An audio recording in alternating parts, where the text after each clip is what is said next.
Hello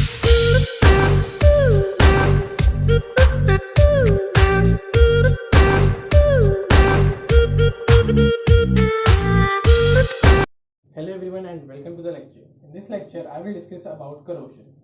Now, corrosion, when we talk about corrosion, the things which comes in your mind is the rusting of iron. Well, there are some other and important forms of corrosion which are taking place. Now, prior to corrosion, you must have the knowledge of oxidation and reduction, and you must have few knowledge or few concepts for the galvanic and voltaic cells. However, in this video, first I will discuss about the corrosion, then the factors affecting corrosion, and then about the types of corrosion which are taking place. So without wasting any further time, let us begin with the definition. So the process of gradual deterioration of metal from its surface due to unwanted chemical or electrochemical interaction of metal with its environment is called corrosion.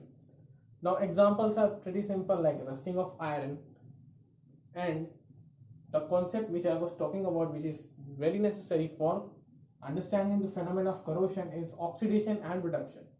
Oxidation stands for loss of electron, whereas reduction stands for gaining electron. The surface which gets corroded is generally the oxidation part, or the place where oxidations take place. Now you can remember it as oil rig, where OIL stands for oxidation is loss of electrons, and RIG stands for reduction is gain of electron. Now let me move on to the factors affecting corrosion. The factors which are affecting corrosion are divided into two categories. The first is nature of metal and the second is nature of environment.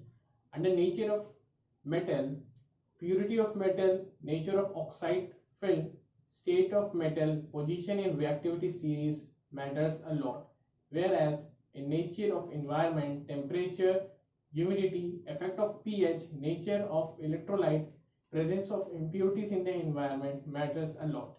Now we will discuss about the galvanic corrosion and electrochemical wet corrosion, which comes under the theory of corrosion. So let us move forward. Electrochemical wet corrosion. This type of corrosions take place on wet and moist condition, forming short-circuited galvanic cell. It is more common than dry corrosion.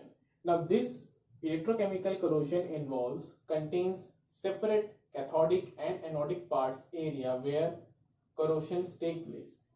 As I have told you earlier, the corrosion process involves oxidation and reduction. In this type of corrosion, you can differentiate between oxidation and reduction by the part which releases electron is known as anode, and in this part corrosion takes place, whereas the part which accepts the electron is known as cathode. It is safer part, and to avoid corrosion it is always taken place or always precautionized as converting the anode part into the cathode, which you will learn in further video. Now we have the galvanic corrosion. When a different metals are exposed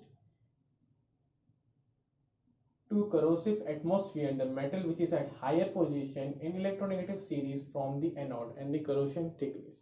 For example, if we expose the pair of ZnCu or ZnAg in an atmosphere, then corrosion will take place. Or else we can redefine its definition as when two different metal are in contact and they are jointly exposed to a corrosive atmosphere, metal which is higher up in the electronegative series with more negative electrode potential will form anode and undergo corrosion. ZnCu and ZnAg are some examples of pairs. Now coming to another important corrosion, that is the differential adhesion corrosion. It occurs when a metallic surface is partially immersed in water or electrolytic solution and partially exposed to air.